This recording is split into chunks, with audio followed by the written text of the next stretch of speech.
ধরো একটু স্টপ করো, খুব দামি জিনিস, একটু ফেলা যাবে। একটু স্টপ করো। দাঁড়িয়ে আছে দেখো, আরে একটু ভাবে রিপ্রেজেন্ট করা যে আমি ভালো আছি, হ্যাঁ আমরা দুজনে ভালো আছি, সেটা দেখানো না সত্যি এটা বড্ড কষ্টকর। বেশি দিন জিনিসটা না দেখানো যাবে, মানে বেশি দিন জিনিসটা করা যায় না, মানে এই মিথ্যে জিনিসটা না বেশি দিন চালানো যায় না গো।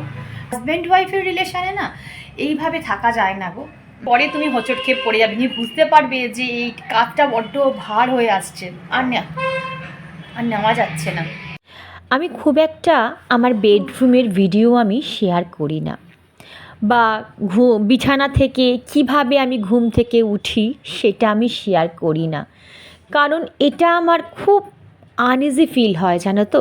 যারা আমার পুরনো সাবস্ক্রাইবার, যারা প্রত্যেক দিন আমার ব্লগ দেখো, তারা দেখেছো যে আমি এই রকম বেডে বসে খুব একটা ভিডিও কিন্তু শুরু করি না। কিন্তু আজ মনে হলো কিছু ভালো জিনিস বন্ধুদের সাথে শেয়ার করতে গেলে আমাকে ভিডিওটা আজ বেডরুম থেকে আমার নিজের বেডে বসেই শুরু করতে হবে। জানো তো বন্ধুরা, আমরা হয়তো না জেনে কিছু কিছু ভুল কাজ করে ফেলি, সেগুলো যদি একটু জেনে করি তাহলে কিন্তু আমাদেরই ভালো হবে। আমরা অনেকে কি করি, ঘুম থেকে উঠেই আগে ষষ্ঠাঙ্গে ফ্লোরে পা দিয়ে দাঁড়িয়ে পড়ি, যেটা খুব খারাপ, জানো তো। শীতকালে তো বেশি করে খারাপ, শীতকালে তো জিনিসটা করবেই না। ঘুম থেকে উঠে চট করে ফ্লোরে পা দেবে না। আগে ঘুম থেকে ওঠো, অন্তত 2-3 মিনিট চুপ করে বসে থাকো, বা নিজের ইষ্ট দেবতা হোক বা যে দেবতাকে তুমি মানো সেই দেবতার অন্তত 108 বার নাম গান করো। তারপরে তুমি যে মেডিসিনটা এমটি স্টমাকে খাও, অনেকে তো গ্যাস্ট্রিকের ওষুধ খায়, অনেকে থাইরয়েডের ওষুধ খায়, অনেকে হোমিওপ্যাথি ওষুধ খায়, সেই ওষুধটাকে আগে খাও বিছানায় বসেই। তারপরে আস্তে আস্তে ফ্লোরে পা রাখো, তাও কিন্তু ডাইরেক্ট ফ্লোরে পা রাখা একদম উচিত না, বিশেষ করে এই শীতে। কারণ আমাদের শরীরের টেম্পারেচারের সাথে ফ্লোরের টেম্পারেচার কিন্তু এক হয় না।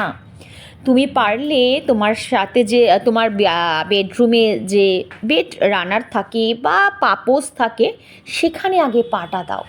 তারপরে কোনো জুতো যদি তুমি ইউজ করো, সেই জুতো পরে পাটাকে একটু হিট করে নাও, গরম করে নাও, তারপরে তুমি চলা শুরু করো। আর একটা ছোট্ট টিপস দিই বন্ধুরা, ঘুম থেকে উঠেই তড়বড়িয়ে হড়হড়িয়ে কাজে করবে না, কোনো কাজ না, সে তোমার ডাস্টিং ক্লিনিং হোক, বরের অফিসের লাঞ্চ প্যাক করা হোক, স্কুলের টিফিন প্যাক করা হোক, বাচ্চার, করতে যেও না। তোমরা আমাকে অনেকে কোয়েশ্চেন করবে, সকালবেলা উঠে কি এত মানুষের সময় থাকে এত ভেবেচিন্তে কাজ করার?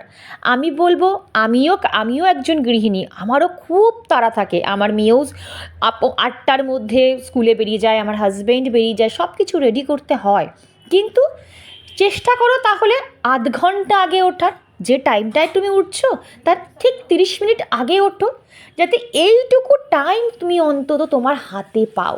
অন্তত 5টা মিনিট কাজ শুরু করার আগে 5টা মিনিট নিজেকে দাও, তারপর তুমি সংসারের কাজে লেগে পড়ো, কেউ তোমায় কিচ্ছু বলবে না। এইগুলো হচ্ছে ভালো হ্যাবিট। আর একটা জিনিস মনে রাখবে, ঘুম থেকে উঠে কোনো দিনও ভুল করেও মোবাইলটা হাতে নেবে না, এটা খুব খারাপ। কেন জানো তো, সোশ্যাল মিডিয়াতে না বাজে খবর, নেগেটিভ খবর খুব তাড়াতাড়ি ভাইরাল হয় আর ঝড়ের গতিতে ছড়িয়ে যায়। সকালবেলা ঘুম থেকে উঠেই যদি তুমি একটা বাজে খবর তোমার চোখের সামনে আসে, তাহলে সারাটা দিন দেখবে তোমার দিনটাই না ম্যাচাকার যাবে। যাই হোক, এখানে আমার কথা বলতে বলতে অনেক কাজ হয়ে গেল, আর এখানে হাজব্যান্ডের সাথে একটু কথা বলছিলাম, এই সাংসারিক কথাই বলছিলাম, আর কিছুই নয়। একটু স্টপ করো, 2 সেকেন্ড দাঁড়াও, 2 সেকেন্ড। আর একজন দাঁড়িয়ে আছে।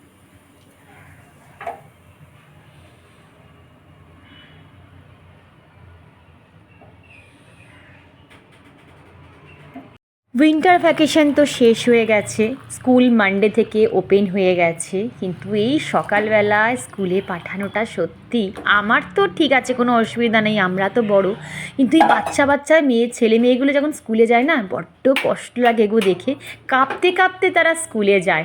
আর আমার মেয়ে তো বাইকে যায়, মানে বলে মা এত হাওয়া লাগে না, মনে হয় বুক ফুক পুরো কেঁপে উঠছে। কী করবো বলো, কদিন আর স্কুল কামাই করাবো, শীতকালে শীত, গরমকালে গরম, এগুলো তো পড়বেই। তো মেয়েকে এখানে ব্রেকফাস্ট রেডি করছি। তোমরা তো জানো আমার মেয়ে সকালবেলা ঘুম থেকে উঠে এই বানানা স্মুদিটাই খেয়ে যায়, সব রকম ড্রাই ফ্রুট, খেজুর, কলা, আর আমি এর মধ্যে 2 চামচ ছাতু অ্যাড করি। কারণ কি জানো, আমি একটু এটা হেভি করার চেষ্টা করি। আমার মেয়ে না হেভি কিছু কোনো দিনও টিফিন নিয়ে যায় না, মানে ও টিফিনে তোমরা মানে শুনলে হয়তো হাসবে, ও টিফিনে হয় 2টো বিস্কিট নিল বা একটা ছোট্ট কাপ কেক নিল, মানে এই রকম হালকা ফুলকা খাবারও নিয়ে যায়। ও আমাকে বলে মা আমার টিফিন খেতে একদম ভালো লাগে না, আমাকে তুমি দেবে না। আর সত্যি কথা আমি জোরও করি না। টিফিন সব দিচ্ছি? হ্যাঁ হ্যাঁ সব দিয়ে দিচ্ছি। আমাকে নিচে দিতে বললো? চল যাচ্ছি।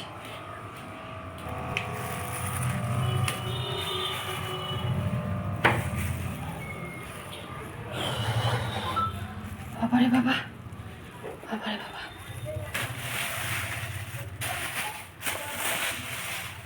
ঠাকুরের বাসন সব মাজা, সব চকচক করে দিয়েছে মা পিতাম্বরীর মেজে, একদম দেখেছো ঘটি ফটি পুরো চকচকে। জয় গুরু, জয় গুরু। আমি নিজে সোশ্যাল মিডিয়ায় কাজ করি, আমি নিজে বলতে বাধ্য হচ্ছি যে সোশ্যাল মিডিয়াটা না একদম নোংরামিতে, জঞ্জালে, মিথ্যেতে না ভরে গেছে। এখানে তুমি যত নোংরামি করবে, যত মিথ্যে কথা বলবে, যত সাজিয়ে গুজিয়ে নাটক করবে মানুষকে বুদ্ধু বানানোর জন্য, তত তোমার ভিউজ, তত তুমি পাবলিসিটি পাবে। আর মানুষ, আমি জানি না কেন যে মানে কি বলবো, পাগলের মতন কি মানে বুদ্ধিহীনের মতন মানুষ সেইগুলো গিলছে। কোনটা ঠিক কোনটা বেঠিক সেইগুলো মানুষ সত্যি আজকাল বিচার বিবেচনা কিচ্ছু করছে না, মানুষকে ভুল ভাল বোঝাচ্ছে আর মানুষ সেইগুলোতেই বুঝছে, কখনো হ্যাঁতে হ্যাঁ, কখনো নাতে না। মানে আসলে সত্যি কথা কি বলতে কি জানো তো, এই যে সত্যি আমি দেখলাম যে সব রকম যে সেলিব্রিটি তারা তাদের কাজ তো নিজেদের কাজ করছে, সেই সব ছেড়েও তারা আরও বেশি পাবলিসিটি পাওয়ার জন্য তারা ব্লগিংয়ে নাম লিখিয়েছে।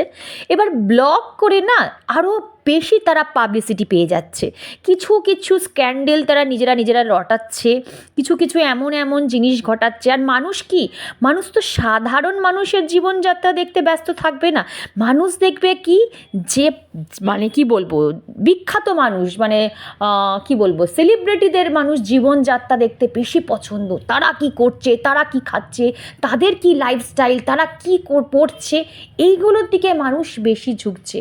আগে বলো তো কটা মানুষ ভালো জিনিস দেখতে পছন্দ করে, কটা মানুষ ভালো কিছু শিখতে চায়, মানে হাতে গুনে মানুষ বলে দিতে পারবে যে এই কটা মানুষ হয়তো ভালো ব্লগ দেখে, ভালো কিছু মোটিভেশনাল ভিডিও দেখে, কেউ মানে খুব কম।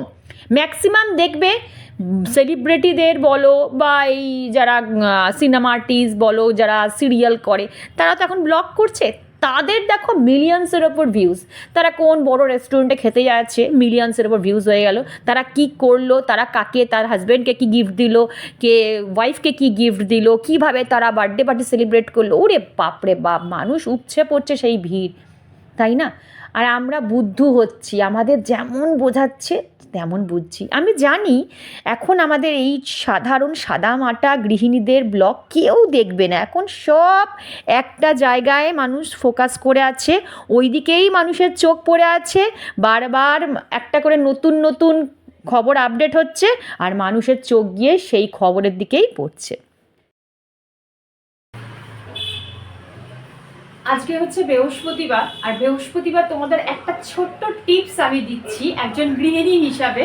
আমরা বাড়িতে তো অনেক রকম গাছ করি, ইনডোর প্লান্ট, আউটডোর প্লান্ট অনেক রকম করি, কিন্তু আমি বলবো যে একটা এরকম জেড প্ল্যান্ট, এটাকে বলে জেড প্ল্যান্ট, ঠিক আছে? এই জেড প্ল্যান্ট হচ্ছে ভীষণ ভালো, মানে কি বলবো, গৃহস্থ মানে কল্যাণের জন্য এই জেড প্ল্যান্ট ভীষণ ভালো।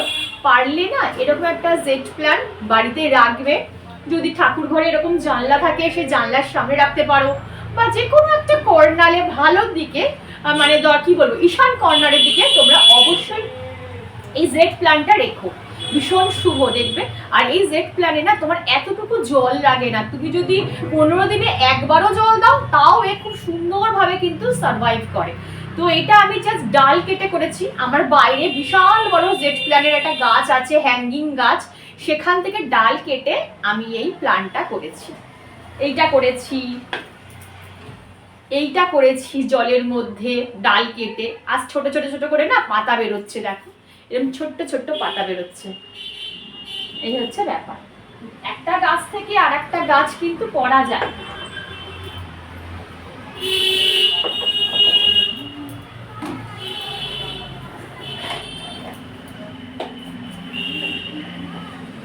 আমাকে আমার এক সাবস্ক্রাইবার বন্ধু কমেন্ট করে বলেছিল যে শর্মিষ্ঠা, তুমি তো প্রত্যেক দিন ঘর ঝাড়পোছ করা দেখাও, ক্লিনিং ডাস্টিং দেখাও, কিন্তু ঘর মোছার ভিডিও তো কোনোদিনও দেখাও না। হ্যাঁ, আমি ঘর মোছার ভিডিও খুব একটা দেখাই না। কেন দেখাই না আমি তোমাদের সাথে নিশ্চয়ই একদিন শেয়ার করব। কারণ পৃথিবীতে এমন কোনো বাড়ি নেই, ঘর মানে গৃহস্থ নেই যেখানে পোছা পড়ে না। প্রত্যেক দিন আমার বাড়িতে নিয়মিত পোছা পড়ে, হয়তো আমি তোমাদের দেখাই না।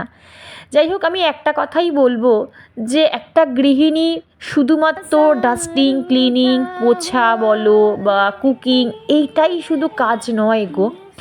আর তুমি যদি আমাকে এই প্রশ্নটা না করে, এই জিজ্ঞাসাটা না করে তুমি যদি আমাকে এইটা জিজ্ঞাসা করতে যে শর্মিষ্ঠা, আজকে কিন্তু তোমার বই পড়াটা মিস করলাম, তোমার লেখাটা আমি মিস করলাম, তুমি যে এক পাতা ডায়েরি লেখো সেটা লিখলে না, বা আজকে কোনো কিছু রূপচর্চার জিনিস তো তুমি দেখালে না, তাহলে না আমি আরও বেশি খুশি হতাম।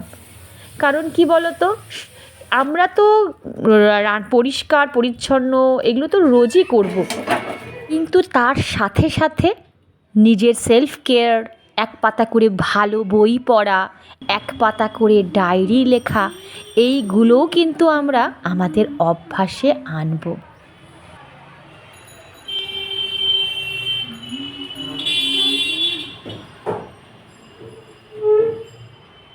একটা জিনিস আমি মনে করি জানো তো, যে সম্পর্কে কোনো ভালোবাসা নেই, কোনো বিশ্বাস নেই, কোনো ভরসা নেই, কোনো বন্ধুত্ব নেই, যেটা পুরোটাই ফেক, মানে একদমই যেটা লোককে দেখানোর জন্য শুধু দুটো মানুষ একসাথে থাকা, সেই সম্পর্কটার মধ্যে না, মানে কি বলবো, নুন চিনি মশলা সব রকম জিনিসপত্র মিশিয়ে সাজিয়ে গুজিয়ে সুন্দরভাবে রিপ্রেজেন্ট করা যে আমি ভালো আছি, হ্যাঁ আমরা দুজনে ভালো আছি, সেটা দেখানো না সত্যি এটা বড্ড কষ্টকর। বেশি দিন জিনিসটা না দেখানো যাবে, মানে বেশি দিন জিনিসটা করা যায় না, মানে এই মিথ্যে জিনিসটা না বেশি দিন চালানো যায় না গো। কারণ এটা হচ্ছে হাজব্যান্ড ওয়াইফের রিলেশন। অনেক রিলেশন আছে আমাদের যেগুলো আমাদের ইচ্ছা করে না, তা সত্ত্বেও আমাদের সেগুলোকে একটু মানিয়ে গুছিয়ে নিয়ে চলতে হয়, বা একটু লোককে দেখাতে হয় যে না ঠিকঠাক রয়েছে। কিন্তু হাজব্যান্ড ওয়াইফের রিলেশনে না এইভাবে থাকা যায় না গো, মানে সত্যি খুব কষ্টের। মনে হয় যে না সম্পর্ক থেকে বেরিয়ে আসি, দম বন্ধ হয়ে যায় এরকম সম্পর্ক, এটা আমার মনে হয়। যেটা সত্যি সেটা সবার সামনে সত্যি হয়, বেশি ভালো কিছু দেখানোও দরকার নেই, আর বেশি খারাপ কিছু দেখানোরও দরকার নেই। যেরকম আমি কেমন আছি, আমি কতটা ভালো আছি, আমি এইটা দেখাতে পারি। কিন্তু কোনো মিথ্যে সম্পর্কর মধ্যে জড়িয়ে সেটাকে টিকিয়ে জিয়ে রাখে, এইটাকে নিয়ে চলা দীর্ঘদিন তো কি ইম্পসিবল ব্যাপার, দীর্ঘদিন সম্ভবই না এরকমভাবে চলা। 1-2 বছর পরে তুমি হোঁচট খেয়ে পড়ে যাবে, তুমি বুঝতে পারবে যে এই কাজটা বড্ড ভার হয়ে আসছে, আর নেওয়া যাচ্ছে না। এই হচ্ছে ব্যাপার জানো তো। যাই হোক, চলো, সব কথা বলা যায় না, কিছু কথা বুঝে নিতে হয়। সবসময় ভেবো না যে আমি বলছি মানে আমাকেই ইঙ্গিত করছি, এটা কিন্তু নয়। আমি পারিপার্শ্বিক বলো সব কিছু বিচার বিবেচনা করে, কারণ আমাদেরও কানে অনেক কিছু জিনিসপত্র আসে, অনেক কিছু শুনতে পাই, আমাদের আশেপাশে অনেক কিছু ঘটে, আমাদের চেনা পরিচিতির মধ্যে অনেক কিছু জিনিসপত্র ঘটে। তো সেই সব মিলিয়ে আমি বলছি যে কোনো মিথ্যে সম্পর্কের মধ্যে বেশি দিন থাকবে না। সেটা থেকে যত তাড়াতাড়ি নিজেকে মুভ করতে পারবে তত তোমার পক্ষে ভালো, নাহলে আস্তে আস্তে সাইকো হয়ে যাবে। তুমি নিজে বুঝতে পারবে না যে তুমি কি করবে আর কি করবে না, বুঝতে পারবে না, তাই না? চল, আজকে ভালো রোদ উঠেছে, খুব সুন্দর আজকে রোদটা দিয়েছে, দেখো পুরা মানে একদম কনকনে রোদ, শীতের রোদ যেটাকে বলে সেটা আজকে উঠেছে। কারেন্টের লোক কাজ করতে চলে এসছে। হ্যাঁ, গিজার চালিয়ে দিয়ে এসেছি। তো যাই হোক, কারেন্ট আমাদের যাবে করছে, চলে এসেছে ইলেকট্রিক সাপ্লাই লোকরা কাজ করতে। ততক্ষণ আমি দেখিয়ে দিই তাড়াতাড়ি করে কি রান্না করব, নাহলে পুরো অন্ধকার হয়ে যাবে। তো এইটা দেখো ডুমুরটা কালকেই কেটে রেখেছিলাম, এই যে একদম কচি ডুমুর, জানো তো? এই দেখো, এই ডুমুরের তরকারি করবো আজকে। আর এখানে সবজি কাটা আছে মেয়ের জন্য, এটা। আর এই তো মটর ডাল বলে মা এটাকে, মটর ডালটা ভিজিয়ে রেখেছি, মটর ডাল দিয়ে ডুমুরের তরকারি করব। এখানে 1 পিস মাছ বার করে নিয়েছি মেয়ের জন্য, মেয়েকে কাতলা মাছের কালিয়া করে দেবো। আর এখানে তো অলরেডি ভাত হচ্ছে, এখানে ডাল হবে। এখানে হচ্ছে মুগের ডালটা হবে। এই দেখো, লাউটা কাটা হয়ে গেছিল, এখন আমাকে বলছে না লাউ তরকারি খাবো না, চিংড়ি মাছ ছাড়া লাউ ভালো লাগে না, তুমি কিছুটা লাউ মুগের ডালে দিয়ে দাও, সেটা দিয়ে উচ্ছে দিয়ে আর লাউ দিয়ে যে তেঁতোর ডালটা হয় সেটা করবে। আর কিছু করতে বললো মা? তো এই হচ্ছে আজকে আমাদের লাঞ্চ মেনু, ঠিক আছে? আর কিছু করতে বলেছে তোমার জন্য? আর কিছু করতে বলেনি। তাহলে কি বললাম, ভাত হবে, মুগের ডাল হবে, উচ্ছে লাউ দিয়ে মুগের ডাল হবে, আর ডুমুরের তরকারি হবে বড়া দিয়ে, আর মেয়ের জন্য একটা মাছের ঝাল হবে। এই হচ্ছে সকাল। এবার রাতে কি হবে সেটা রাতের ভাবনা।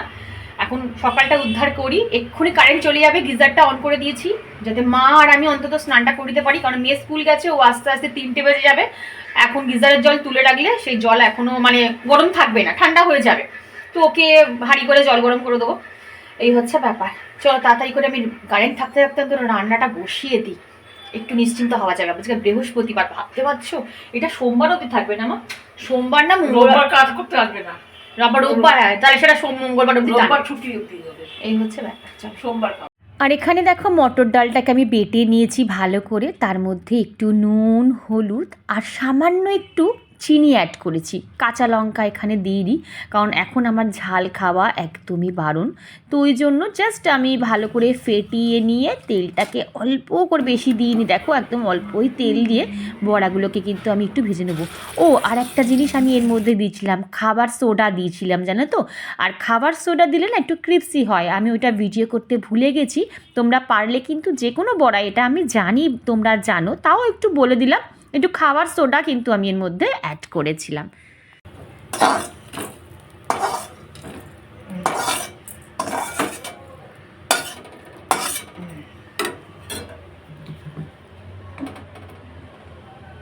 আর দেখলে তো একদম অল্প তেল দিয়ে কিন্তু আমি বড়াগুলোকে আস্তে আস্তে সিম করে করে ভেজেছি। আর সেই কড়াইতেই একটু তেল দিয়ে এর মধ্যে আমি সাদা জিরে, একটু শুকনো লঙ্কা আর একটু সামান্য একটু পেঁয়াজ দিয়েছি, জানো তো?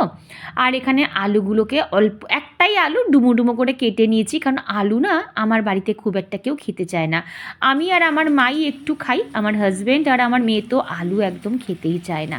আর অল্প একটু রসুন বাটা অ্যাড করলাম। হ্যাঁ দাঁড়াও, আরে পড়বে না, ও একটু ধনের গুঁড়ো দেবো। আর লাস্টে না একটু আদা আর জিরে বাটা অ্যাড করেছিলাম। আর আমি না কাঁচা লঙ্কা দিয়েছিলাম, জানো তো? 2খানা কাঁচা লঙ্কা দিয়েছিলাম। ধনের গুঁড়ো তো অ্যাড করেছি, টমেটো দিতেও পারো, আমি টমেটো দিই না, মা বললো টমেটো দিস না, খুব একটা ভালো লাগে না ডুমুরের তরকারিতে। আর এই তো একদম কষিয়ে নিয়েছি ভালো করে, একদম অল্প তেল মশলা, বন্ধুরা তোমরা দেখলেই বুঝতে পারছো, একদম অল্প তেল মশলা দিয়ে আমি রান্নাটা করলাম। আর এখানে দেখো সবজি ভাজছি, এটা মেয়ের জন্য করব, মেয়ের জন্য মাছের একটা ঝাল করব, তার জন্য সবজিটা আমি ভেজে নিচ্ছি। কারেন্ট চলে যাবে তাড়াতাড়ি করে রান্না করছি জানো, তাও তো অর্ধেক রান্না হয়নি, তার আগেই কারেন্টটা চলে গেছে। অন্ধকারে ফ্ল্যাশ লাইট অন করে আমি রান্নাটা করলাম। আর এখানে দেখো ডুমুরের এটা ফুটে গেছে তরকারিটা, আর ব্যাস লাস্টে মটর ডালের বড়াটা দিয়ে আজকে আমি ঘি, গরম মশলা কোনো কিছু অ্যাড করিনি, কারণ গরম মশলা অ্যাড করলে পেট আরও বেশি গরম হয়ে যাবে। আর এখানে দেখো লাউটা তো কেটে নিয়েছি, আর এখানে বললাম না লাউ দিয়ে ডাল করব, তো এখানে আমি দেখো সাদা জিরে, একটা শুকনো লঙ্কা ফোড়ন দিয়েছি। আর লাউটাকে এইভাবে কেটেছি কারণ কি জানো, কারণ হচ্ছে আমি ভেবেছিলাম লাউয়ের আজকে তরকারি করব, ঠিক আছে, লাউ চিংড়ি হোক বা লাউ দিয়ে ছোলা দিয়ে সেই তরকারি করব। হাজব্যান্ডের মদ ঘুরে গেল, বলল না আমি লাউ চিংড়ি লাউ কিচ্ছু খাবো না, লাউয়ের ডাল খাবো। তো ভাবলাম ঠিক আছে অর্ধেক লাউটা ডাল করি, পরের দিন আবার কিছু একটা করে নেবো। আর মটরশুঁটি একদম না ভালো করে ছাড়িয়ে রাখা হয়েছে, আমি আর মা যখন সময় পাই একা একা বসে থাকি তখন মটরশুঁটিগুলো একদম ছাড়িয়ে স্টোর করে রেখে দিই। আচ্ছা এর মধ্যে না আমি একটু ফুলকপিও অ্যাড করেছি, তার ফুলকপি দিয়েছি, ফুলকপিগুলো ফ্রিজে ছিল, ভালো দিয়ে দিই এই যে ফুলকপি।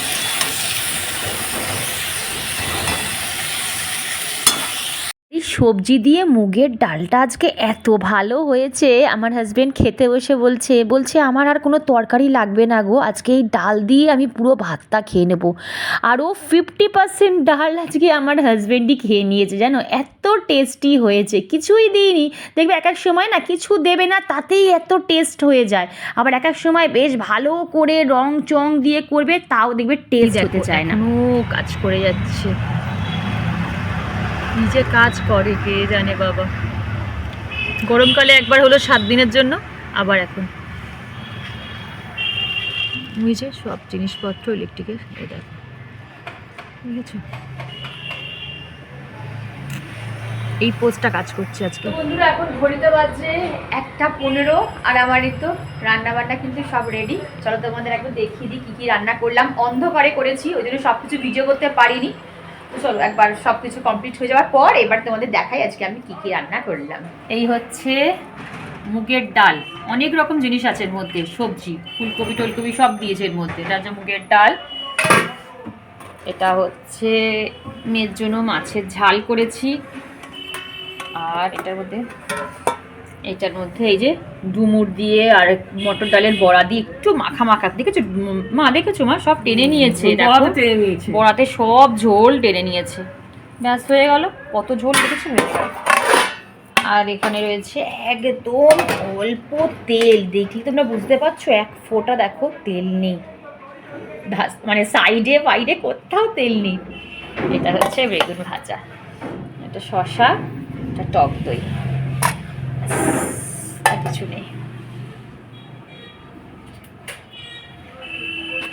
কি জ্বালা হয়েছে গো, ওই দেখো পুড়েছে, দেখো ওই দেখো, এখান থেকে কাজ হবে না।